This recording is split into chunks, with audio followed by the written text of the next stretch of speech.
Hi friends, எல்லாருக்கும் வணக்கம்.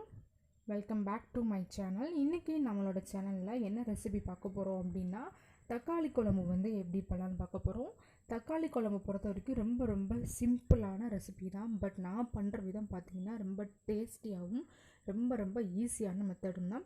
நம்ம பார்த்திங்கன்னா இந்த தக்காளி குழம்புக்கு ஸ்பெஷலாக வந்து ஒரு பவுடர் வந்து நம்ம வறுத்து அரைச்சி சேர்க்க போகிறோம். அது வந்து ரொம்பவே ஒரு சூப்பரான ஃப்ளேவர் வந்து கொடுக்கும். நம்ம வந்து இன்றைக்கி தக்காளி குழம்பு வந்து இந்த மண் சட்டியில் தாங்க பண்ண போகிறோம். நம்ம தக்காளி குழம்பு, புளிக்குழம்பு இந்த மாதிரி ஐட்டம்ஸ்லாம் நீங்கள் மண் சட்டியில் பண்ணும்போது எக்ஸ்ட்ரா ஒரு டேஸ்ட் கிடைக்கும். இப்போ நம்ம எப்படி பண்ணலான்னு பார்த்துடலாம். ஸ்டவ்வை ஆன் பண்ணி சட்டியை வச்சுக்கோங்க. சட்டி காஞ்சதுக்கப்புறமா ஒரு 3 ஸ்பூன் அளவுக்கு வந்து எண்ணெய் வந்து விட்டுக்கோங்க. எண்ணெய் வந்து நல்லா ஹீட் ஆனதுக்கப்புறமா கடுகு, உளுந்தம்பருப்பு சேர்த்துட்டு அது பொரிஞ்சதுக்கப்புறமா 1/2 ஸ்பூன் அளவுக்கு வந்து பெருஞ்சீரகம், அதாவது சோம்பு வந்து சேர்த்துக்கோங்க. இது எல்லாமே பொரிஞ்சதுக்கப்புறமா ஒரு கொத்து கருவேப்பிலை வந்து சேர்த்துடலாம். இப்போ பார்த்திங்கன்னா சின்ன வெங்காயம் வந்து ஒரு 20 வெங்காயம் வந்து கட் பண்ணி வச்சுருக்கேன். நம்ம வந்து அதை வந்து சேர்த்துடலாம். வெங்காயம் வந்து நல்லா வேகணும், நல்லா மசிஞ்சு வரணும். அது வரைக்கும் நம்ம வந்து வெயிட் பண்ணலாம். அது கூடவே பார்த்திங்கன்னா இஞ்சி பூண்டு விழுது வந்து ஒரு 1/2 ஸ்பூன் அளவுக்கு வந்து சேர்த்துக்கோங்க. தக்காளி குழம்புக்கு வந்து இஞ்சி பூண்டு விழுது சேர்க்கும் போது டேஸ்ட் வந்து ரொம்பவே சூப்பராக இருக்கும்.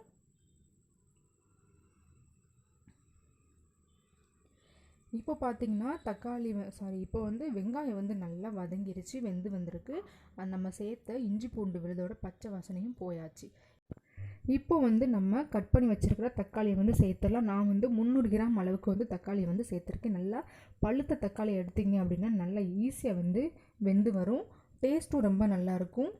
காயாக இருந்தது அப்படின்னா 1-2 தான் இருக்கும், வேகவே வேகாது. ஸோ நல்லா பழுத்த தக்காளி வந்து எடுத்துக்கோங்க.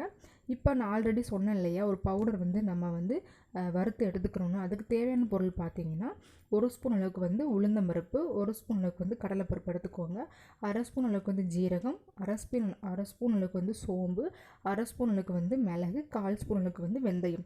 இது எல்லாத்தையும் பார்த்திங்கன்னா நல்லா ட்ரையாக வந்து வறுத்து ஆற வச்சு நல்லா பவுடர் பண்ணி வச்சுக்கோங்க. இப்போ தக்காளி வேகிறதுக்கு கொஞ்சம் உப்பும் மஞ்சள் தூளும் சேர்த்துக்கிறேன். உங்கள் எல்லாருக்குமே நல்லா தெரிஞ்ச விஷயந்தான். நல்லா தக்காளி மசிஞ்சு வர்றதுக்கு உப்பு சேர்த்தோம் அப்படின்னா ஈஸியாக வந்து வெந்து வந்துடும். ஸோ தக்காளி, மஞ்சள், உப்பு எல்லாம் சேர்த்துட்டு நல்லா வேகணும். அது வரைக்கும் நம்ம வெயிட் பண்ணலாம். இப்போ தக்காளி பாருங்கள் நல்லா வந்து மசிஞ்சு வந்திருக்கு. நம்மளோட எண்ணெயெல்லாம் பார்த்திங்கன்னா நல்லா மேலே வந்து நல்லா தனியாக பிரிஞ்சு வந்திருக்கு. பார்த்திங்கன்னா இந்த அளவுக்கு வந்து நல்லா வேகணும். இப்போது நம்ம மசாலாலாம் சேர்த்துக்கலாம். நீங்கள் வீட்டில் குழம்பு பவுடர் அரைச்சது இருந்தனா சேர்த்துக்கோங்க. அப்படி இல்லைன்னா காரத்துக்கு ஏற்ப மிளகாய்த்தூள் சேர்த்துக்கோங்க. மல்லி பவுடர் வந்து 2 டீஸ்பூனுக்கு வந்து சேர்த்துக்கோங்க. இப்போது அந்த மசாலா நம்ம சேர்த்த மசாலா பார்த்திங்கன்னா அந்த எண்ணெயிலே வந்து நல்லா வதங்கணும். ஸோ 1 நிமிஷம் வந்து நல்லா கைவிடாமல் நல்லா இந்த மாதிரி மிக்ஸ் பண்ணிகிட்டே இருங்க. இப்போது நம்ம குழம்புக்கு தேவையான அளவுக்கு வந்து தண்ணி வந்து சேர்த்துக்கலாம். உங்களுக்கு குழம்பு எவ்வளோ அளவுக்கு வேணுமோ அந்த அளவுக்கு வந்து நல்லா தண்ணியாக சேர்த்துக்கோங்க. கெட்டியாக வேணும்னா கம்மியாக சேர்த்துக்கோங்க. நல்லா அதிகமாக தண்ணியாக வேணும் அப்படின்னா நீங்கள் அதிகமாக சேர்த்துக்கோங்க. நான் வந்து இன்றைக்கி கொஞ்சம் ஓரளவுக்கு கெட்டியாக வேணுன்றதுனால நான் வந்து கம்மியான தண்ணி வந்து சேர்த்துருக்கேன். நீங்கள் தண்ணி அதிகம் சேர்த்துட்டாலும் பயப்பட வேண்டாம். ஏன்னா நம்ம அரைச்சி சேர்க்குற பவுடர் பார்த்திங்கன்னா அந்த பவுடர் சேர்க்கும் போது குழம்பு வந்து கொஞ்சம் நல்லாவே திக்காகும். இப்போ பார்த்திங்கன்னா நம்ம வறுத்து வச்சதை பவுடர் பண்ணியாச்சு.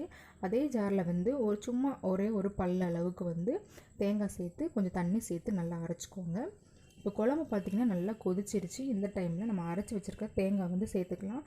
தேங்காய் வந்து கண்டிப்பாக அதிகமாக சேர்த்துறாதீங்க. ரொம்ப கம்மியாக ஒரு அரைச்சல் அளவுக்கு மட்டும் சேர்த்துக்கோங்க போதும். இப்போ வந்து தேங்காய் சேர்த்து ரொம்ப நேரம் கொதிக்கக்கூடாது இல்லையா, ஒரு கொதி கொதிக்கட்டும். அந்த கொதிக்கும் போதே பார்த்திங்கன்னா இப்போ நம்ம பவுடர் பண்ணி வச்சுருக்கோம் இல்லையா மசாலா, அந்த பவுடரை வந்து சேர்த்துக்கலாம். நம்ம அரைச்ச எல்லாத்தையும் சேர்த்துக்க போகிறது கிடையாது. நான் வந்து ஒரு 1.5 டீஸ்பூன் அளவுக்கு வந்து சேர்த்துக்கிறேன். இந்த பவுடர் பார்த்திங்கன்னா குழம்புக்கு ஒரு சூப்பரான ஃப்ளேவர் கொடுக்கும், நல்ல ஒரு டேஸ்ட் இருக்கும். நீங்கள் வந்து அதிகமாக குவான்டிட்டி சேர்த்து நல்லா வறுத்து நீங்கள் பவுடர் பண்ணி ஃப்ரிட்ஜில் கூட நீங்கள் ஸ்டோர் பண்ணி வச்சுக்கலாம். அப்படி இல்லைனா ஃப்ரெஷ்ஷாக நீங்கள் இந்த மாதிரி அப்பப்போ வந்து அரைச்சி எடுத்துக்கலாம். இப்போ பார்த்திங்கன்னா குழம்பு வந்து நல்லா கொதிச்சிருச்சு. இந்த டைமில் உங்கள்கிட்ட மல்லித்தலை இருந்தது அப்படின்னா கொஞ்சமாக தூவிட்டு நீங்கள் வந்து ஸ்டவ்வை வந்து ஆஃப் பண்ணிடலாம். இப்போ நம்ம ஸ்டவ்வை வந்து ஆஃப் பண்ணிடுவோம். ஸ்டவ் ஆஃப் பண்ணதுக்கப்புறமும் குழம்பு கொதிச்சிட்டு இருக்கு பார்த்தீங்களா, இதுதான் நம்மளுடைய மண் சட்டியோட ஸ்பெஷாலிட்டியே. இப்போது தக்காளி குழம்பு வந்து ரொம்பவே சிம்பிளான மெத்தடில் நல்லா டேஸ்டியாக வந்து ரெடி ஆயிடுச்சு. கண்டிப்பாக இது வந்து ரைஸுக்கு, சப்பாத்திக்கு, பூரிக்கு, இட்லி, தோசை எல்லாத்துக்குமே செம்ம ஒரு காம்பினேஷனாக இருக்கும். கண்டிப்பாக நீங்கள் உங்கள் வீட்டில் தக்காளி குழம்பு ட்ரை பண்ணுறீங்கன்னா ஒரு நாள் இந்த மெத்தடில் ட்ரை பண்ணி பாருங்கள். ட்ரை பண்ணி பார்த்துட்டு மறக்காமல் எப்படி இருக்குன்னு சொல்லுங்கள்.